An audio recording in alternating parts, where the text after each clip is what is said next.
Bonjour à tous et bienvenue sur boursicoté.com pour cette nouvelle analyse technique Forex et matières premières avec une paire de devises euro-dollar qui continue à évoluer ici juste au-dessus de cette zone de support des 1.1760. Alors hier j'attirais votre attention sur le fait que malgré la forte volatilité on était bien resté ici dans les limites du range déjà prédéfini. Et bien regardez, aujourd'hui on est encore une fois venu chercher cette zone des 1.1760 mais avec comme résistance la moyenne mobile 20 exponentielle. Donc malgré le fait que nous soyons ici dans une zone totalement horizontale, on garde un biais plutôt baissier sur cette dynamique, sur cette paire de devises euro-dollar, avec comme objectif en cas de rupture la prochaine zone de support qui se situe à 1.1690. Sur la paire de devises livre sterling contre dollar américain, on reste ici sur la zone intermédiaire des 1.3745. Alors je rappelle que d'un point de vue un peu plus moyen terme, nous avions une configuration de retournement qui s'était inscrit et qui avait commencé à se valider suite à la rupture des 1.3675.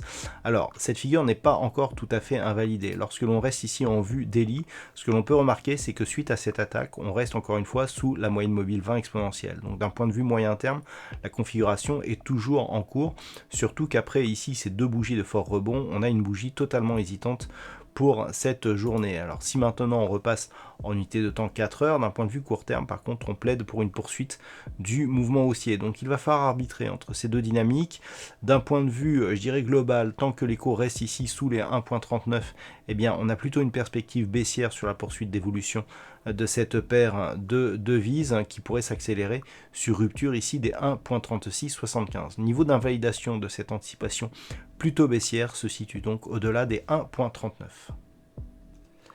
Et puis sur l'or, c'est toujours autant dénué de dynamique sur le métal jaune, puisque on continue à tester ici cette zone des 1795 $ le baril, un petit peu comme sur l'euro-dollar. Malgré plusieurs tests ici, on ne parvient pas à s'extirper de cette zone d'évolution neutre, et on voit bien ici que c'est là aussi la moyenne mobile 20 exponentielle qui agit comme résistance sur cette tendance court terme.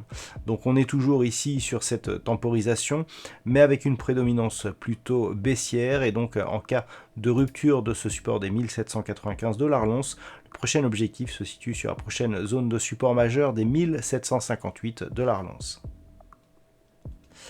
Et puis enfin sur le WTI, après ce test appuyé de la zone des 66,50 $ le baril, on continue à évoluer plutôt sur une tendance haussière d'un point de vue très court terme. Alors d'un point de vue global, on a au final validé ici cette ancienne résistance des 66,50 comme zone de support. Le test ici a été assez rapide. On a une petite configuration ici en diamant sur cette phase, donc un diamant court terme qui a été totalement validé par les cotations suivantes. Donc la zone des 71,50 $ le baril, c'est une zone intermédiaire. On était plus ici sur un support sur la zone des 70,70, un petit peu ici comme sur cette phase. Donc on a un biais plutôt haussier sur cette dynamique très court terme, avec des cours qui n'ont même pas touché ici la bande de Bollinger supérieure, mais qui évolue au-dessus de la moyenne mobile 20 exponentielle.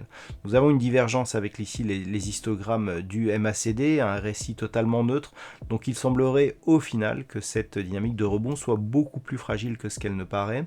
Il faudra donc faire attention ici à une rupture de cette zone des 70,70 qui, si la cassure ici venait à se confirmer d'une manière assez forte, pourrait nous provoquer un mouvement de retour assez rapide ici sur la zone des 66,50 $ le baril.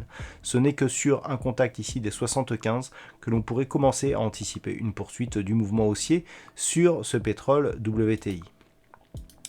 Voilà donc ce que l'on peut dire sur cette analyse technique Forex et matières premières. Je vous souhaite une bonne soirée. On se retrouve dès la semaine prochaine pour d'autres analyses techniques, toujours sur le site boursicoté.com.